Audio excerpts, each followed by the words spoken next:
Более 100 юристов из Ассоциации адвокатов Турции создали интеллектуальную и правовую платформу, через которую намерены обратиться в Совет ООН по правам человека относительно ситуации в Восточном Туркестане.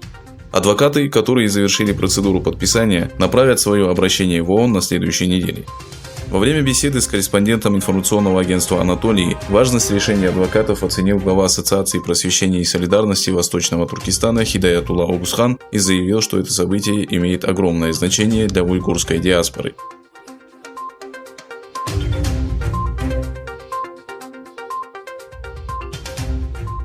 Китайские власти опровергли информацию о том, что бывший министр окружающей среды и лесного хозяйства уйгурского региона Мамед Абдулла был привлечен к уголовной ответственности по обвинению в лицемерии.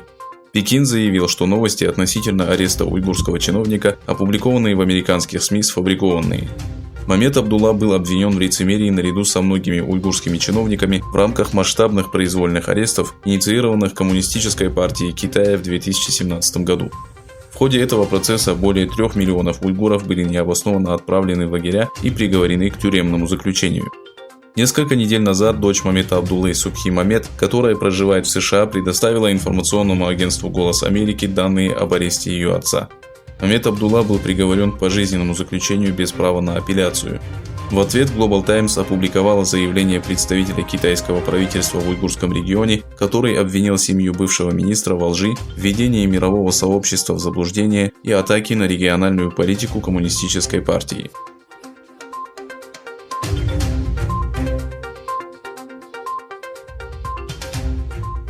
Исследования с использованием спутниковых снимков в Гарвардском университете США показали, что вспышка коронавируса в Китае началась намного раньше.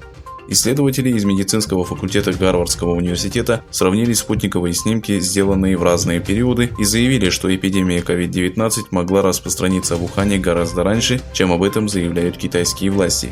Исследовательская группа утверждает, что количество автомобилей на стоянках больниц в городе Ухань значительно увеличилось прошлой осенью по сравнению с предыдущим годом, и по их мнению это показывает интенсивность посещения больниц из-за вспышки COVID-19.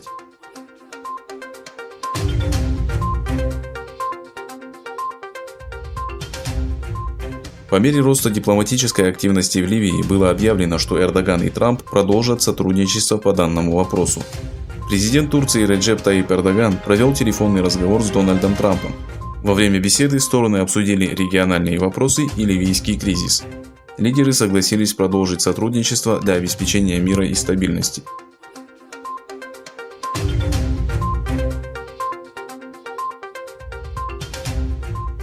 Генеральный секретарь НАТО Йенс Столтенберг совместно с Атлантическим советом и Фондом Маршалла Германии инициировал процесс НАТО-2030, основной темой которого станет будущее Альянса.